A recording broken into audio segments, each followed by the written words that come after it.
Now it is exactly 8 p.m. Good evening and welcome to UBC News Tonight on this 10th day of January 2024. I'm Lorene Masika Kazimoto and my colleague on sign language, Elizabeth Nakakoni. Now before we delve into tonight's news bulletin, let's first take a look at the top stories this evening.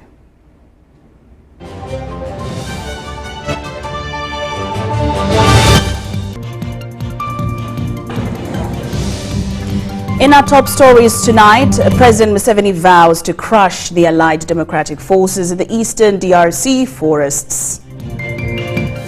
Veteran journalist, politician Alhaj Nsereko passed on last night.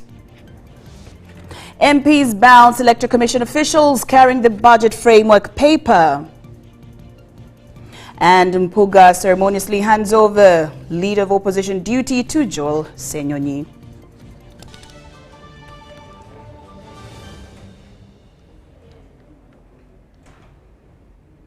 Good evening once again and welcome. President Yoweri Museveni has vowed to take swift action to crush the Allied Democratic Forces rebel group who are hiding in the eastern DRC forests. During a televised security address last night, Museveni declared that the ADF has no chance of surviving and urged citizens to inform all security personnel on any suspected associates. The president acknowledged past shortcomings in the efforts to address the insurgency, attributing them to internal divisions worsened by local governance and religious influences. Museveni also leveled sharp criticism at external actors attempting to influence Uganda's internal affairs. He denounced their pressure as meddling in matters best handled by a unified and resilient Ugandan community. Take a look. Congolese had problems of dealing with these groups, but they also did not allow us to deal with them. Because remember, LRA, the group of coin, they were using Sudan, South Sudan, but when Bashir allowed us to operate against coin, they couldn't stay there. That's why they had to flee South Sudan, even before Sudan broke up. They had to flee South Sudan and go to Garamba National Park. You must have heard when they were in Garamba National Park. They have killed 7 now and captured 1. The other 3, we don't know where they are. I haven't seen them, see what happened to them. So that is again a waste of time. Those are the Wananchi in Congo. They have gone back to their villages. You can see them. They've gone back to their villages. Then trying to bring bombs to Uganda, the Kayanja's church. This one we have defeated by vigilance. I want to thank you, the Ugandans, for being vigilant and exposing these bombs before they go off. But the solution is to finish the ones in Congo, because those are the ones who are causing or who are sending all these groups and ruining the lives of these young people. You can see now how they lure girls, they kidnap them, they deceive them. And I just came here to tell them, please, stop, otherwise you will perish like all the others have done. You hear that Moraro died. What happened to Medi? Did you know somebody called Medi? You didn't know him. Huh? There was somebody called Medi in Karubo.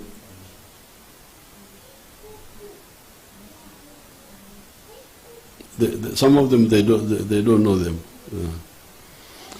Now, the main point I wanted to mention to you is to update you what's happening to ADF and to use this occasion to tell ADF to stop, come out, otherwise we have all the capacity. As long as His Excellency Tshisekedi has allowed us, you have no chance.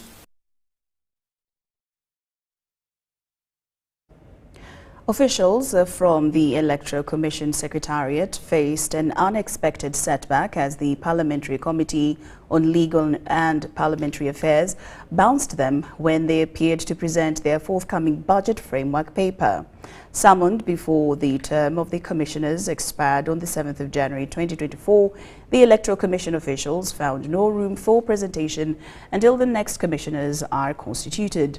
Robina Rakojo, chairing the Committee on Legal and Parliamentary Affairs, clarified that the Appointments Committee's sitting, scheduled to vet the incoming commissioners, has been postponed.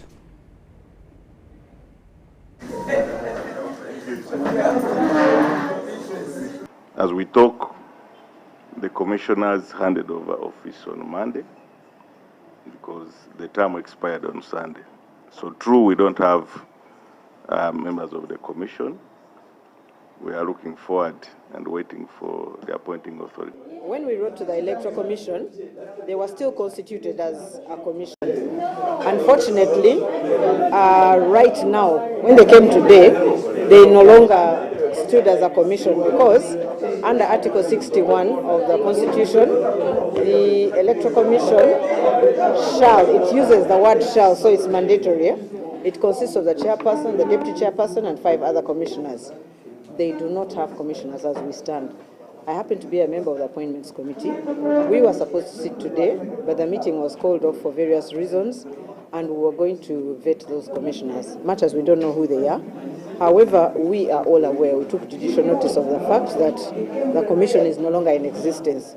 So there's no way we could meet the secretariat of the commission because it's not a commission. So because we had invited them, and as I said, at the time we invited them, the commission was still existing, they came. Now, I was saying courtesy demands, we couldn't just have, pushed them out of the room. But to explain to them that they had no locus to appear before us because they are not fully constituted. And that's why I closed the meeting and said, okay, you can greet us. They explained the circumstances and we asked them to leave. So when the commission is constituted, we shall have an opportunity to call them and listen to them. As you can see, we didn't even receive their documentation. Yeah, they don't exist as for now. Yeah.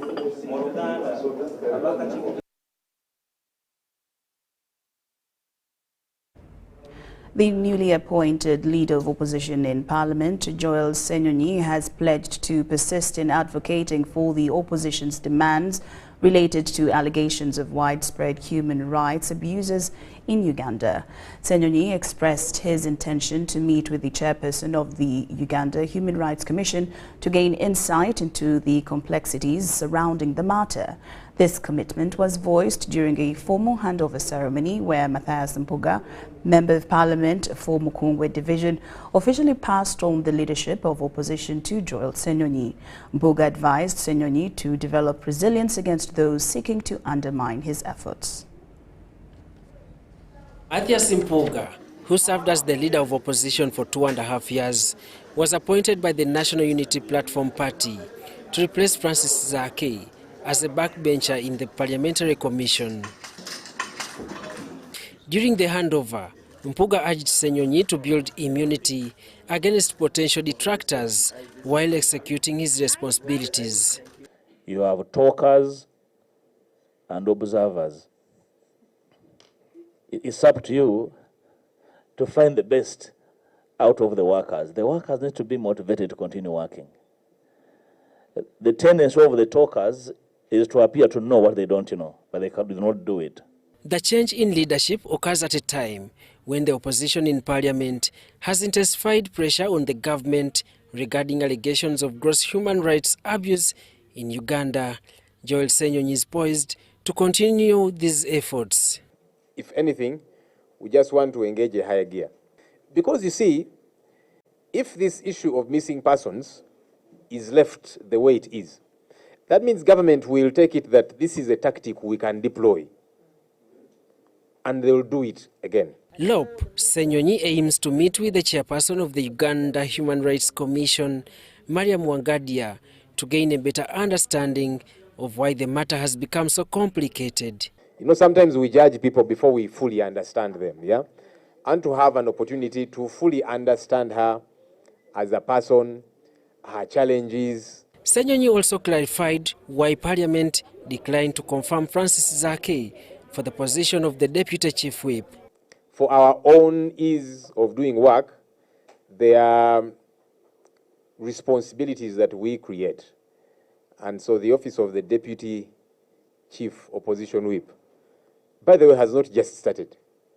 It was there even in the last Parliament. It's not within the rules, but it was created to ease work, to lessen the load on the Chief Opposition Whip, for work to continue happening. It was an internal creation. It was an internal creation by the opposition. Meanwhile, during the ceremonial handover, Aringa South Member of Parliament Alioni Odiria, associated with the NRM, made an unexpected appearance. Honorable, we found we were making headway. I went there to witness the handover of power, of office. During Tuesday's plenary session, MP Alioni opposed the NRM party's decision to retain 3 members of Parliament in the position of backbench commissioners, citing foul play in what he considered a highly competitive process within the NRM party. In Chankwazi, we had a resolution in June. During the caucus, we had a resolution. The meeting was conducted. The minutes were signed by himself, Oboa Hamson, government chief whip, that this time we want members of Parliament who are to be commissioners to be voted by MPs. NRM should vote for their best 3 and submit them. Or else, let members apply and be subjected to SEC for vetting. This all has not been followed.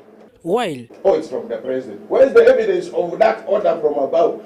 Daniel Mugoya, Gloria Gutabinji, UBC News. Thank you.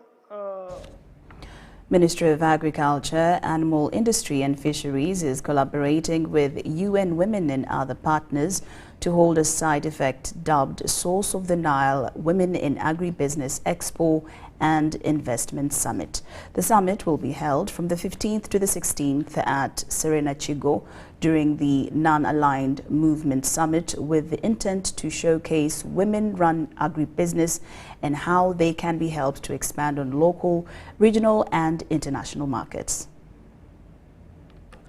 Gearing up to host the Non-Aligned Movement Summit from 15th to 20th January, and it is exciting that Ugandans are eyeing it as an opportunity to showcase the country's potential in different aspects.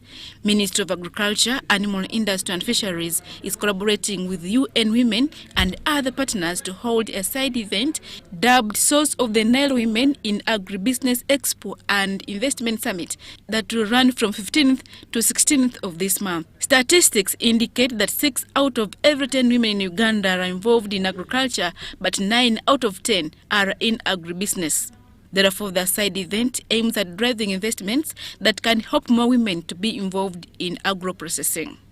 What we want to achieve, we also want to make sure that we help women to network. As you know, there will be quite a number of stakeholders who will come to attend the NAM plus G77 plus China Summit. So we want to network women to like-minded women, but also to investors. So we want to make sure we nurture women, economic empowerment for women we want to achieve.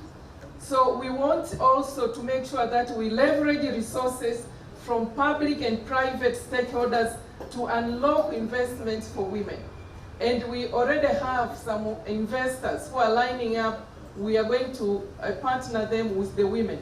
Also, we want to assist women to pitch them to be able to pitch for business. According to the Minister of Agriculture, Animal Industry and Fisheries, investing in agro-processing will create more employment opportunities for youth and women. Women Investment Summit to address structural inequalities in the global trade and financial systems, and to formulate policies and new structures that lead to a more equal outcome where women can fully develop and exploit their entrepreneurial capacity.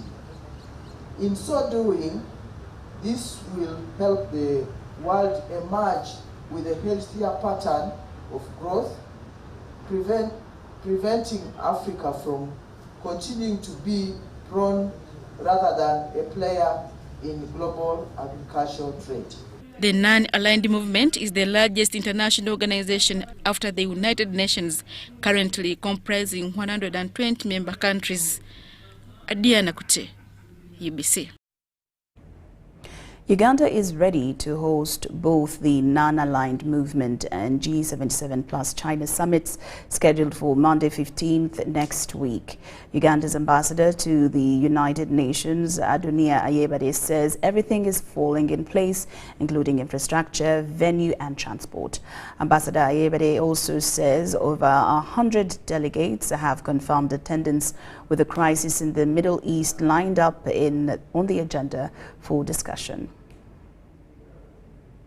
Red delegations have confirmed, which means countries, member states of NAM, observer states and observer organizations and invited guests, which is a really good number. If anyone had expected the Russia and Ukraine crisis to feature in the discussions in the upcoming Non-Aligned Movement Summit, this will not happen. The issues of Ukraine and Russia are not part of the NAM agenda because they are not within NAM member states. Ambassador Adonia Ayebare says it is the crisis between Palestine and Israel that will feature. And we expect to have in the outcome document the language that talks about the crisis in the Middle East, specifically what is happening in Palestine. But also we will have a ministerial committee meeting on Palestine, standalone, that will discuss Palestine. That ministerial committee meeting will be chaired by Uganda as the incoming chair, and will comprise other member states, NAM countries that are represented on the UN Security Council, and others that have interest on the issue of Palestine. And the declaration will be issued at the end of that meeting.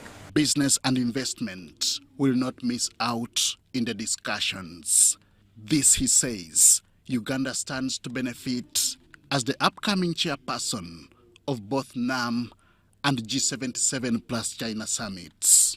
The private sector is involved. We are going to have a business summit on the sidelines on the 15th and from the 16th and 17th and I think 18th, whereby all the investment agencies and chambers of commerce from East Africa are meeting here in Kampala, but also bringing together other chambers of commerce from other NAM member states to discuss business, to discuss investment.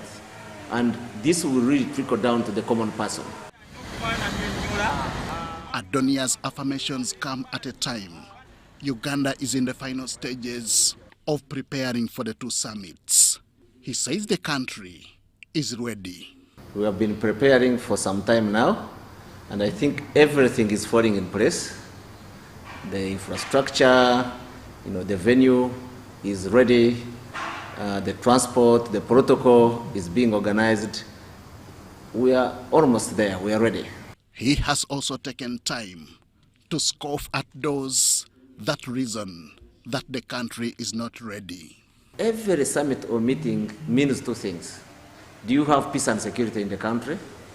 You tick that. We have peace and security. Number two, do you have a venue? The venue is ready. Do you have other infrastructure like roads? Do you have transport? All those things are very ready. I'll give you an example. New York City, which is one of the largest cities in the world, hosts the UN General Assembly every year in September. But not all the suburbs of New York are always sparkling clean to receive visitors. It is those areas where the visitors are. I think to expect that everything will be brand new, everything will be sparkling clean because of NAM is not fair. Uganda will host the Non-Aligned Movement Summit between 15th to 20th January 2024, while the G77 plus China Summit will begin on 21st and end on 23rd of this same month and year.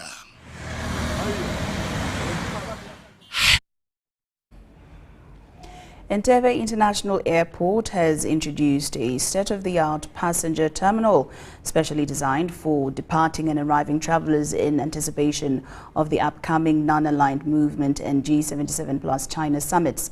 The newly unveiled terminal aims to streamline passenger flow and enhance overall facilitation. The UPDF Engineers Brigade, serving as the lead contractors for this expansion project, completed the first phase at a cost of 34 billion shillings. Minister of Works and Transport, General Katumba Wamala, accompanied by the NAM Organizing Committee, conducted an inspection of the impressive new terminal. Take a look. Departing passengers at Entebbe International Airport will now enjoy direct transportation to the terminal, while arriving passengers will experience a spacious and inviting environment courtesy of the expanded area and the new terminal, built by the UPDF Engineers Brigade. This terminal comprises two phases, as explained by Project Manager Colonel Engineer Godfrey Tukamwachira.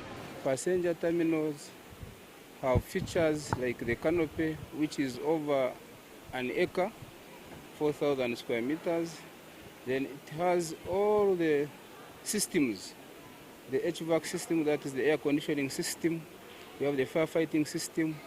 We have the electrical system, the escalator, the elevators, and also have high-end specifications in the design and construction of the project to match the international standards, because now this is international airport. The Uganda Civil Aviation Authority emphasizes that this upgrade aligns with the National Aviation Master Plan, aiming to elevate overall passenger facilitation at Entebbe. Previously, before this, the terminal building capacity was 2 million passengers a year maximum. But on completion of this modified terminal building, plus the new one that we shall complete in July 2024, that terminal building capacity will be enhanced to at least 3.5 million passengers a year. The completion of the passenger terminal aligns perfectly with Uganda hosting the non-alignment movement and G77 plus China summits from January 15th.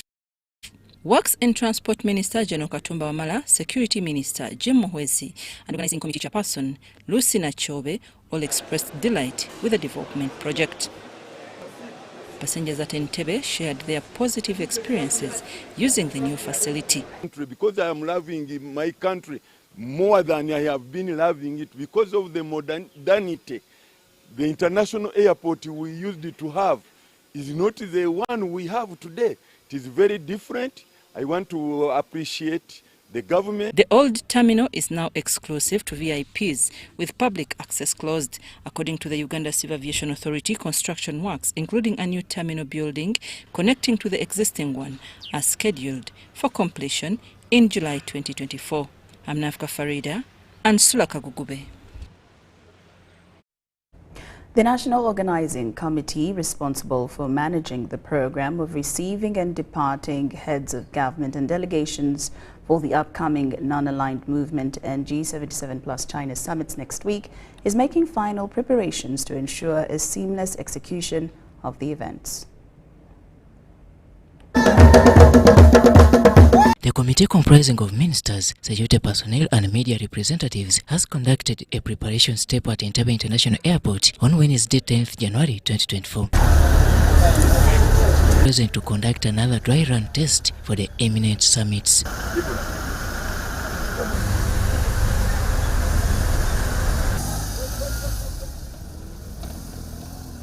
Two scenarios for both arrival and departure were simulated.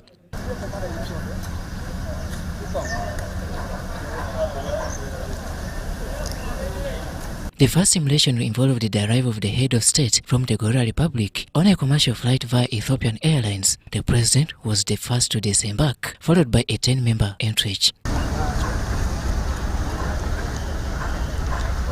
On the same flight, the Fountain of Honor from the Banana Republic also arrived. Both heads of state were then driven to the VVIP airport terminal in the arrival order before receiving a silent salute.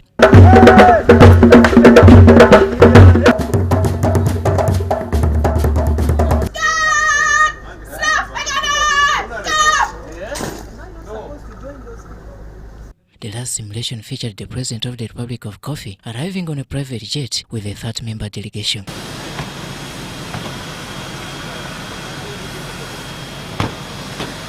For the Security and Firearm Control, SFC, they will handle the arrival protocols for the President, clear their security details, and also manage their transport fleet and protocols.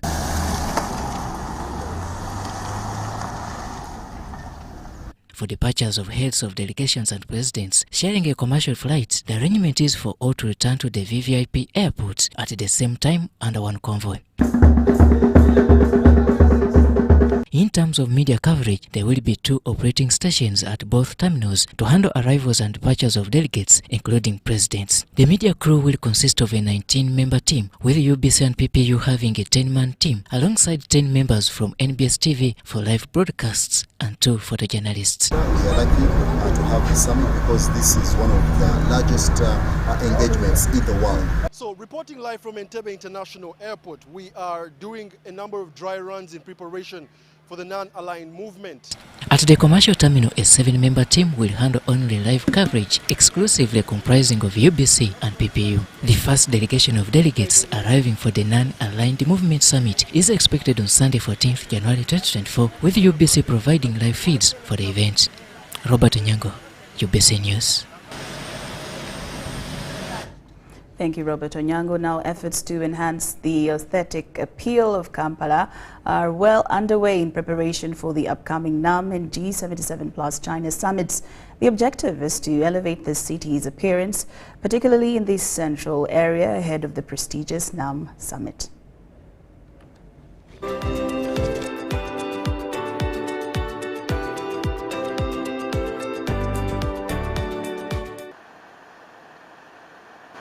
With 4 days left to the non-aligned movement and the G77 summits to be held in Kampala, KCCA is performing its final touches on lifting the city's face. As the host territory, Kampala seizes a distinctive platform to present itself as a prime destination and emphasize investment opportunities during the summits. The investment opportunities for our business people, for the nation. We have opportunities for investment in infrastructure, in all sorts of things. So there is benefit in the synergies that will be created around the conference and the exposure that people get to understand what Kampala is, what Uganda is, and what it can offer to the world. The Executive Director, KCCA, Dorothy Chisaka, assures that the city is well prepared for the global NAM and G77 summits, highlighting significant progress on key infrastructure projects. We got a boost of 60 billion. That's why we've been able to do a major push on so many roads. We've in total covered 10 roads in this short time of 3 months. We've done 2 major drainages, one very near the venue called Auto Spa, where we've put new culverts, we've cleared upstream and downstream, and another one at Soyabunga doing exactly the same things. We wanted to overcome flooding in these areas. She emphasizes the authorities' efforts to mobilize residents for cleaning, greening, paving and painting, contributing to uplifting the city's appearance and creating an ambience everyone can be proud of. Go to March in the division on these days, you'll see many residents have responded, maybe over 90% have responded. They are planting shrubs, they are planting flowers. We have had a gift from one of our residents of 100,000 royal palms, which we've planted on all the streets in Machindia division. We've received different donations of paint and plants. On Naila Avenue, we have refurbished completely that street, Seziwa Road. We are refurbishing Yusuf Lule Road. Chisaka responds to the public, providing insights into the purpose and significance of the ongoing refurbishments in light of the forthcoming summits. The distance between what we are doing and what we've done before is that there has been no resource. But government has given us the resource to use, and we are using it, and we are going to continue. The President of Uganda, Yoweri Kaguta Museveni, took over the chairmanship to host these events from the President of Azerbaijan, which had held the chairmanship for 3 years. These summits provide a platform for member states to engage with one another and with the international community. The summit helps to amplify the voices of the developing world and advance their shared priorities on the global stage. Justin Nakami in Kampala.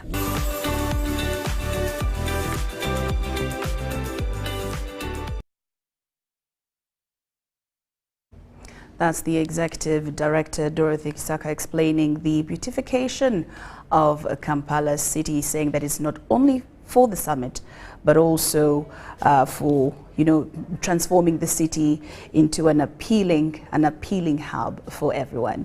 UBC News Tonight takes a very short break, but return with more stories after these messages.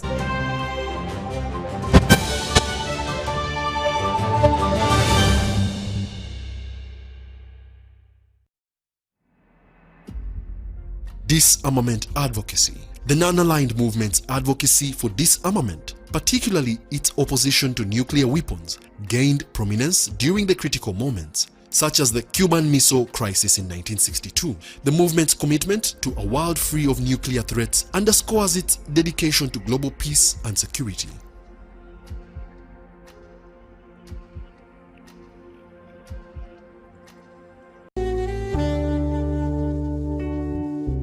Metu Bus Industries, Namamve, the manufacturers of buses for transporters, schools, tour operators, and special purpose vans and any customized vehicle. Metu Bus Industries offers a range of buses known for safety, comfort, and reliability. Depending on your needs, a bus can simply be a point A to point B people mover with just seats, or a special design that includes power outlet, Wi-Fi, television, refreshment center, and any other specification. Buy your buses from Metu and support industrialization of Uganda. Contact us on 0788 118586 or 0782 030303. Email us metuafricabus@gmail.com.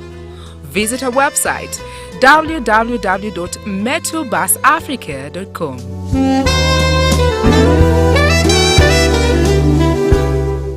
Amos Wekesa is a spirited and devoted advocate and champion for Uganda.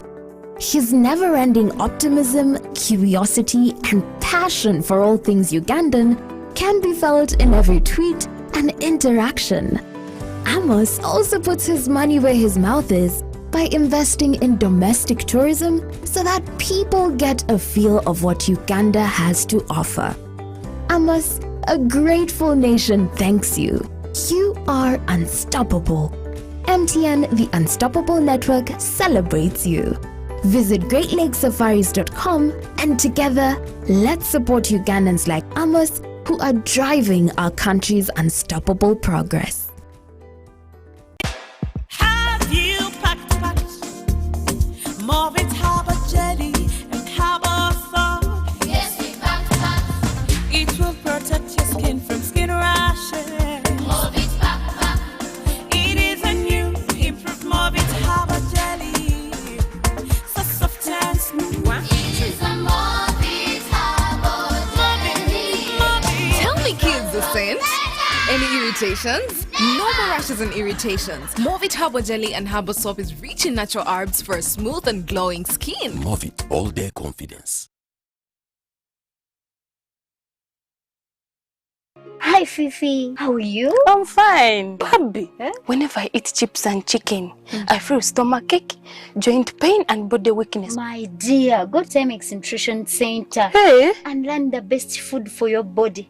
And get treatment according to your blood group. Are you sure? Yes. By the way, do you know your blood group, genotype, and how much you need to exercise? Come to Timex Nutrition Center for professional advice on how to manage your health and immune boosting. At Timex, we treat diseases like diabetes, arthritis, ulcers, obesity, pressure, and many more. For details, find us at our headquarters in Kampala on Nasa Road, Conrad Plaza, 2nd floor. We also have a branch in Barara, or call us on 0758 819952 or 0778 288361. Timex, be your own doctor.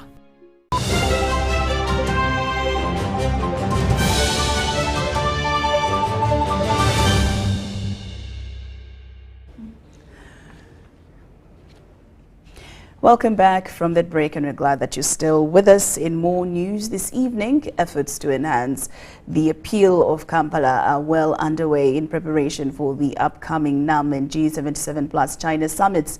The objective is to elevate the city's appearance, particularly in the central area ahead of the prestigious NAM summit. Take a look.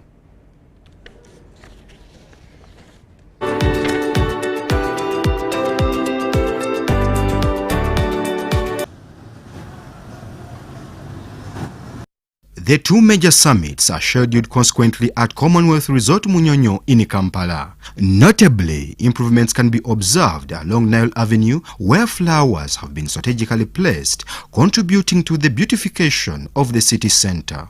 Simultaneously, construction is progressing on the Mukwano Stretch Road, focusing on smartening the city through building, repainting, walkways enhancement, and addressing maintenance issues such as manholes.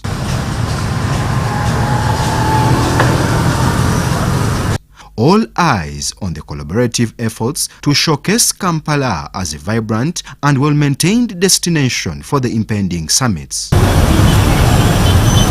At Clock Tower, Kampala, a public address system has been installed to guide pedestrians, urging them to use the designated walkways instead of crossing the road.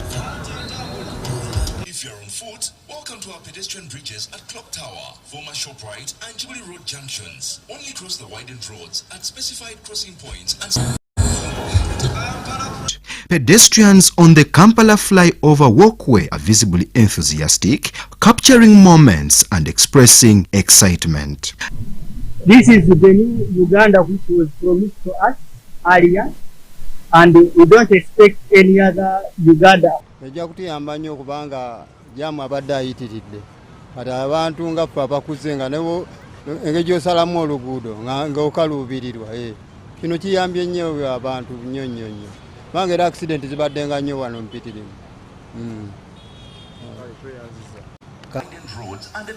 Advancements are taking shape at Queensway Clock, a pivotal junction and monument soon to be unveiled. The ongoing road development is not only enhancing the city's visual appeal, but also having a positive ripple effect on the economy. It facilitates trade, reduces transport costs, and connects remote areas to markets, thereby improving access to the healthcare and education. Brian Tumwenebiaruhanga, Justin Nakami, UBC News. The Nakawa Chief Magistrate has brought charges against Martha Nkwanza Katanga, daughter of the deceased Henry Katanga, accusing her of destroying evidence crucial to the murder of her father. Martha Nkwanza, who was denied bail, pleaded not guilty to the alleged offences. Martha Nkwanza Katanga, daughter of the late Henry Katanga, has finally appeared at Nakawa Chief Magistrate's Court to answer charges that led to the issuance of an arrest of warrant against her earlier this week. In court before Magistrate Elias Kakoza, Martha Nkwanza Katanga faced one count of destroying evidence crucial to the murder investigation of her father, Henry Katanga. At the scene of crime may be required in evidence rendered them illegible or incapable of identification with intent, thereby to prevent them from being used in evidence. After the charges were read to the accused, prosecution argued against allowing the accused to take plea, claiming that the court lacks jurisdiction, since the case was linked to the murder file, awaiting review in the High Court. Your Honor, Section 39, it provides in subsection 1, so wherever doubt arises as to the court by which any offense should be tried, any court entertaining that doubt may, in its discretion, report the circumstances to the High Court, and the High Court shall decide by which court the offense shall be tried. Magdusman Kabega, the defense lawyer for the accused, objected to the prosecution's prayers, arguing that since this court had recently entertained the pleas from the first accused persons on the same file, it as well as jurisdiction to do the same for Martha Nkwanza. The land friend has not provided you any provisions of the law. Your Honor, you also realize that the other suspects who are on remand did take plea before you. My line friends were in court. Magistrate Elias Kakoza, who adjourned the matter for 35 minutes upon return, dismissed the prosecution's request, allowing Martha to take plea over the charges against her. Accused number 2, accused number 4, and accused number 5 appeared before this court, and I proceed to take plea, which was not contested by the prosecution. State has talked of some division, but you don't have yet a decision in this court stopping me from taking plea. For those reasons above, I overrule the objection and this court to proceed. Although the defense legal team requested court to release the accused on bond, Magistrate Elias Kakoza ordered consistency in handling the case, making it impossible. I'm told that the application High Court is fixed for 16th of this month. You could apply for bail in High Court, which is under the division. Otherwise, like it's put by state, I can't proceed to entertain bail application in this matter this time. I therefore remand the accused person. The court will resume on 22nd January 2024 for mention, while Martha Nkwanza Katanga, holding a 1-month-old baby, was remanded to Luzila government prison. Despite several criminal summons issued against More Katanga, the wife to the deceased Henry Katanga, to answer charges of murdering her husband, she remains elusive. Businessman Henry Katanga was murdered on 22nd November 2024 at his home in Mbuyachwatu Road, Kawempe Division in Kampala District. Deborah Namamonde, UBC News. Now, in a poignant announcement, the demise of former Uganda Broadcasting Corporation and Radio Uganda journalist Alhaj Nsereko Abdul was confirmed by his son, Muhammad Nsereko, Kampala Central Legislature. Alhaj Nsereko Abdul is distinguished for his roles as the former Director of Programs and journalist at Uganda Broadcasting Corporation, as well as a former radio host on Radio Uganda, is warmly remembered for his committed service to both UBC and the nation. Buli omu akwate ku taata we gwe jangu wano okwate ku nze naga gwe muzzukulu dda wali asomba mu inna lillahi wa inna ilaihi rajiun. Inna lillahi wa inna ilaihi rajiun. During the vigil at his home in Mugolobi, Alhaj Nsereko Abdul was described as a loving and caring individual, remained true to his word, nurturing and guiding many throughout his life. On my own behalf and my family, we want to bring condolence to you, Honorable Nsereko, for the loss of Haji Nsereko Abdul. Haji Nsereko was my personal friend. He would actually always call me, today you have done very well in the house. Today you've done this. Can we talk about A, B, C, D? To an extent that even one time he called telling me, why don't you bring a discussion on issues of Israel? He will be remembered for his humbleness. He was a very humble and kind person. He was a good father to us. And I hope most men can emulate from him.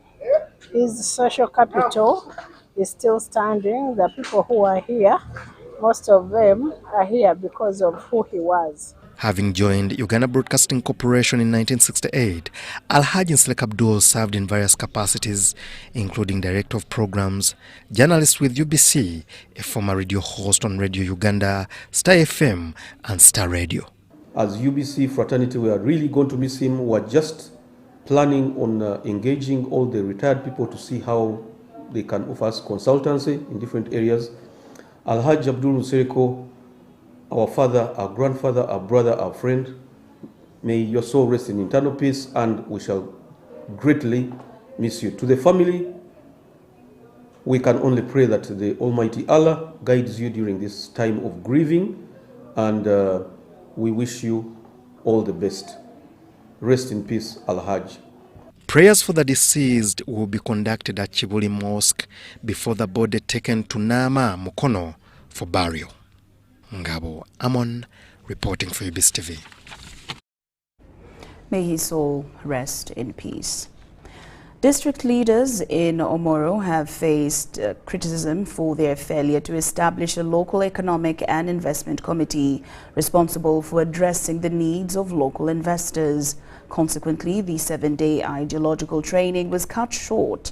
General Salim Saleh expressed disappointment during the pass-out ceremony for 500 district leaders and technocrats who had undergone the training, stating his frustration with their inability to champion the fight against poverty.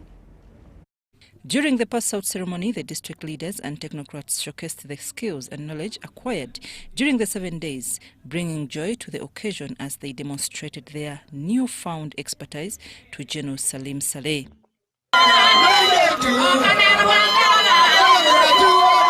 Later, General Salim Saleh expressed his disappointment to Stephen Tumwine, the Senior Development Officer in the Ministry of Local Government.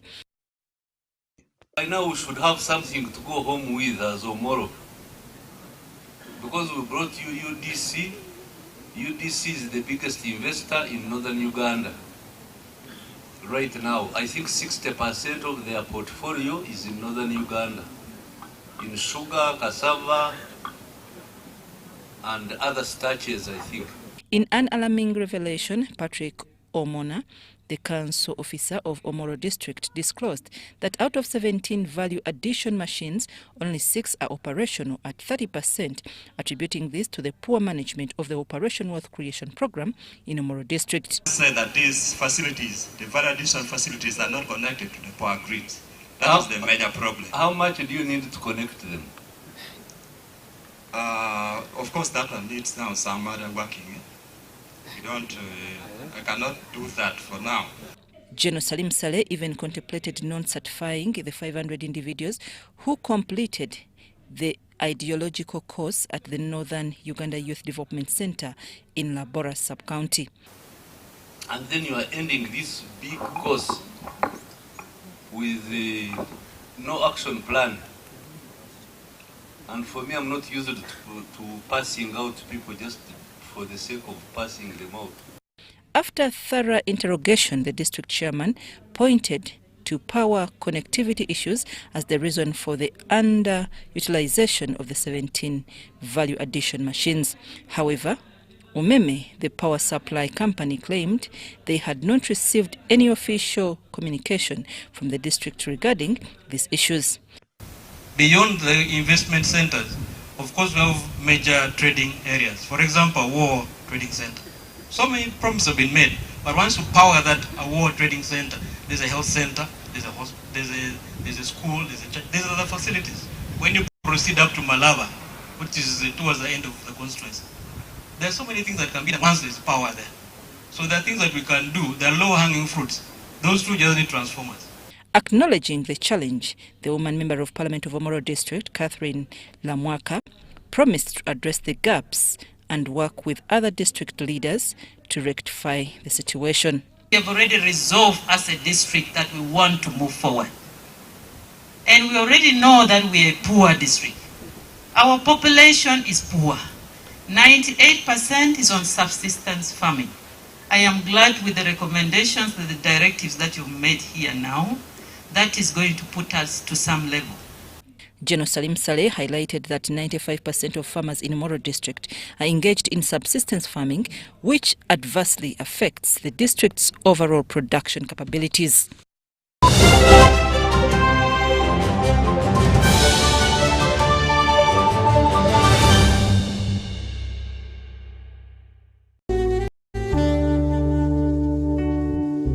Metu Bus Industries, Namave, the manufacturers of buses for transporters, schools, tour operators, and special purpose vans and any customized vehicle. Metu Bus Industries offers a range of buses known for safety, comfort, and reliability. Depending on your needs, a bus can simply be a point A to point B people mover with just seats, or a special design that includes power outlet, Wi-Fi, television, refreshment center, and any other specification. Buy your buses from Metu and support industrialization of Uganda. Contact us on 0788 118586 or 0782 030303. Email us metuafricabus@gmail.com. Visit our website www.metubusafrica.com.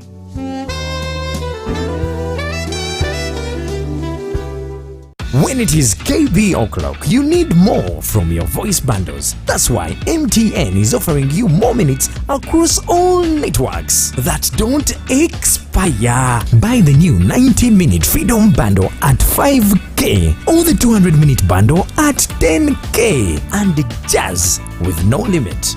Kateteri ate, no excuses. Make the call now. Dial *100*21# or use the My MTN app and enjoy your Freedom Bundle today. MTN. Together we are unstoppable. Terms and conditions apply. MTN is regulated by the Uganda Communications Commission.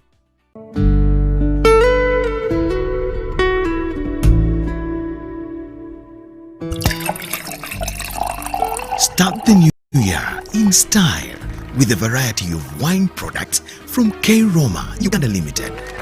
Bella Sweet Red Wine, Bella Pruko Wine, Bella Alta Wine, Bella Royal Dry Wine, Bella Passion Fruit Wine, Bella Hibiscus Juice, Bella Hibiscus Soft Drink, Bella Hibiscus Tea, among others. Available in all shops and supermarkets countrywide. K Roma Uganda Limited, the producers of Bella Wines, are located in Chirabulindo, Chira Municipality. For more information, call 0772 506 155 or 0704 161 398. Bella Wines, savor the taste.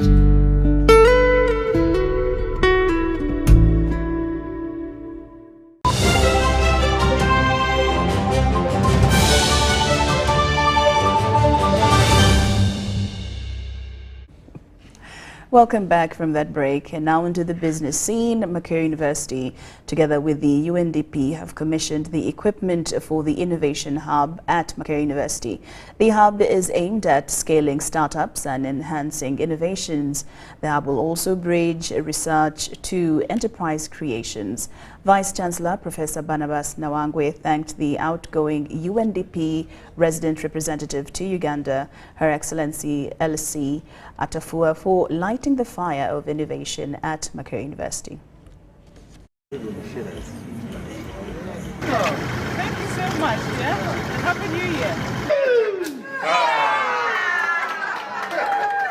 We are very excited today to commission the installation of many equipment here at the Makerere University port, which is the first of its kind in the country. And we've been going around seeing the different spaces.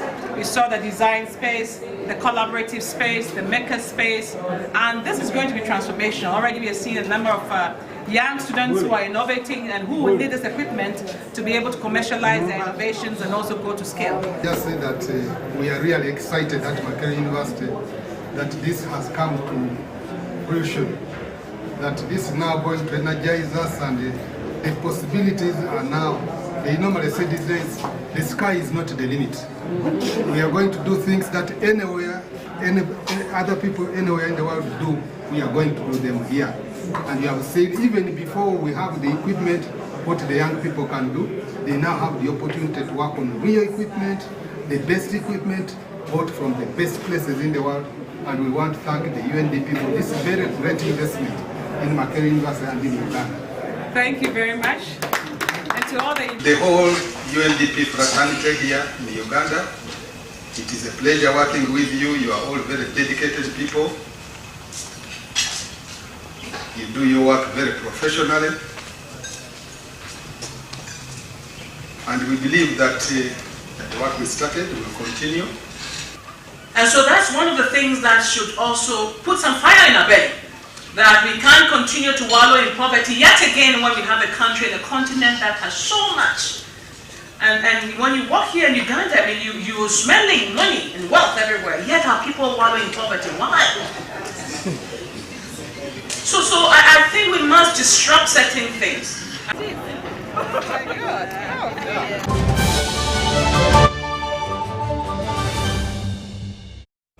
And now into sports. The She Cranes, Uganda's national netball team, has safely arrived in the United Kingdom for a series of competitions marking an exciting chapter in their international journey.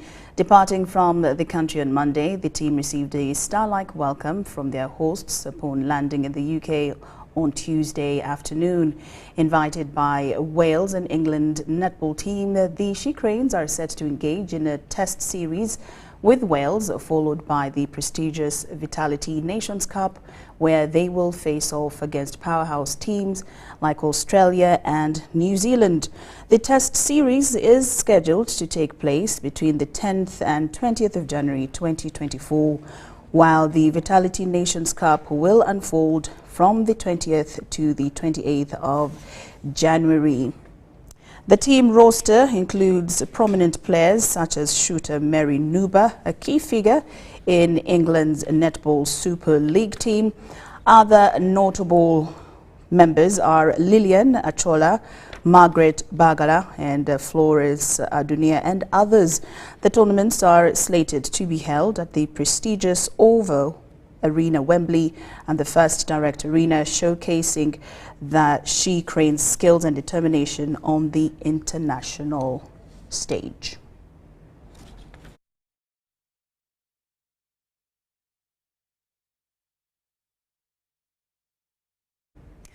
And well, that wraps it up here in UBC News tonight. Thank you so much for your company. I'm Lorraine Masika Kazimoto and my colleague Elizabeth Nakakoni in Sign Language Interpretation. We do bid you farewell, but we'll leave you with Sharon Nakai with tomorrow's weather forecast. Good night. This weather update brought to you by Uganda National Meteorological Authority together with UBC. I'm Sharon Nakajidi tonight. Now we are experiencing hazy conditions across most parts of the country due to the dry, dusty particles that are coming from Sahara Desert towards our country. And tomorrow morning, we are forecasting light rains in Kampala and in Masaka. As for Mubende and Nakasongola, we shall have a mixture of sunny and cloudy conditions. For Soroti, we shall have sunny intervals, while for Jinja and Tororo, we are forecasting light rains. For Western Stretch, that includes Kasese, Mbarara and Kabale, we shall have sunny intervals, as well as in the northern parts of the country. During the course of the afternoon, we shall have a pickup of light rains in the central, temperatures going up to 26 degrees Celsius in Kampala, and in Masaka. As for Nakasongola, we are forecasting 28 degrees Celsius. Soroti, we shall have temperatures going up to 31 degrees Celsius. As for Jinja and Tororo, we are forecasting 28 degrees Celsius. For Kasese, we shall have temperatures going up to 30 degrees Celsius with light rains, and for Kabale, we are forecasting 24 degrees Celsius, while in Barara, we shall have temperatures going up to 26 degrees Celsius. For the northern parts of the country, we shall have temperatures going up to 31 degrees Celsius in most parts of the northern parts of Uganda, apart from Gulu, where we shall see temperatures going up to 30 degrees Celsius. For international weather forecast, we shall have sunny intervals in Nairobi and in Dubai, temperatures going up to 27 degrees Celsius in Dubai, and in Nairobi we are forecasting 25 degrees Celsius. It will be cloudy in London and temperatures will go up to 6 degrees Celsius. That nicely concludes our weather forecast today. Till tomorrow, for more information, log into our website as they are displayed on your screen. Have a good night.